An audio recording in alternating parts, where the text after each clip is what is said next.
So Lewis, at points during that race, was driving considerably slower than during qualifying, in effort to try and win the championship by forcing you behind him to engage in a battle with, the other drivers. And I was speaking to somebody close to you who said, if the roles were reversed, if you were in Lewis's position, he was in your position, you would not have done that because you, quote, wouldn't have been happy to win a race if he didn't do it 100% fair.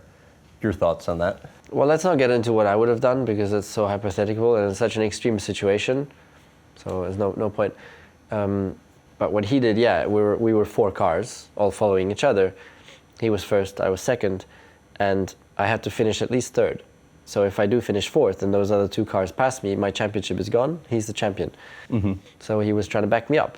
So the other guys get a chance to pass me. Right. And he did that very well with all his skill. Right.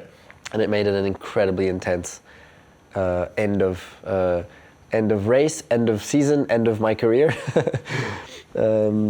So that was insane. Those last laps. And I mean, you're somebody. If you're playing table tennis with somebody, and they win a point and they don't see it, you'll stop and tell them they won the point. So I mean, that's kind of why I'm asking roles reversed. Yeah. You do the same. Let's just say it this way: I can understand him. It's the World Championship that we're talking about. Right. So, and we're warriors out there, so you're going to try something. Well, he was going to try something. You can't generalize, but I can understand that he wanted to try something. So with that in mind, with championship on the line, could you see yourself even handling it similarly? Well, it was not right what he did, because in the end, we're driving according to certain guidelines that are given to us by the team. And I respected those guidelines because in Monaco, we had exactly a similar situation where I was second, he was third, and I was driving too slow, just as he was in Abu Dhabi. And so we were risking a good team result. So the team ordered me to let him pass. And I just did straight away, let him pass. And then he got the race win, which helped him in the championship fight as well, ironically. And so, and it was the same situation in Abu Dhabi, and he didn't abide by those rules, So, from a team's perspective, for sure, that was not the right thing to do. But from an individual, I can understand why he wanted to try something. What are you thinking going into that race? Oh, it was tough. I mean, I had the whole world of pressure on my shoulders because it was mine to lose in the end. I was ahead on points, and all I had to do was finish second or third. So it's, it made it very difficult. I mean, it's my childhood dream, and it's so close. How afraid of losing were you? Well, because I know what defeat felt like in previous years, and this, if I would have lost this one, it would have been even worse. Why? Because it's so close, and because I'm ahead. It's, I'm ahead until just before the very end, and I've been ahead all season. And so it's so real and so tangible and so close.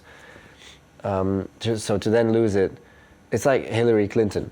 But I don't want to compare myself to Hillary Clinton, but the situation is similar. Right. She's ahead all the way through. Right. And she's the sure winner, and even herself, she thinks she's the sure winner. Just as I did in a way, because for me, it must be possible with my car to finish at least third.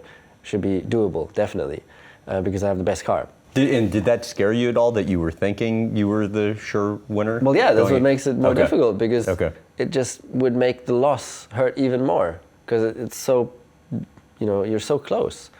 And so I can really relate to Hillary as well. What a horrible loss that was for her personally also, so tough. My God, really, unbelievable. I mean, really. You don't wish that on anybody, and then especially to a candidate like Donald Trump, of course, makes it even worse for her. I'd ask for your opinion on President Trump. No, let's avoid that. Let's avoid that one. Move on to the next question. Did you have any dialogue with Lewis on that race day, Abu Dhabi? No, we didn't. No, None. There was not much to speak about. It was just everything was on the edge. And your driver rooms are basically right next to each other, right? Yeah, right next to each other. And so what happens when you see each other? Just walk past. No Nothing. acknowledgement? No, nothing. Why do you think that was? Oh, because it's just intensity, and we're doing our thing and fully focused. Yeah. And you don't want to give anything away. Also, you don't want to show your nerves. When you cross the finish line and you are the champion, what are you thinking? Unbelievable. Emotions, unreal. I mean, everything. First of all, relief. Then just sharing it with my wife on the radio. She spoke to me whilst I was still in the car. Sharing it with her. Then seeing the fans, everybody cheering, and then coming back with sharing it with my team. Yeah, I know your dad was not at the race, but when you two saw each other after the race, what did you guys say? Just very emotional, and he was very, very proud of what I managed to achieve, and because he knows how special it is, because he achieved the same feat, so he was very, very proud, and just wonderful to share that moment with him. You remember what he said? He was very, of course, the emotions were so intense that he was still stuck in the race, telling me that he couldn't watch because he was sure that Lewis was gonna try and shunt me off or something. Are you serious?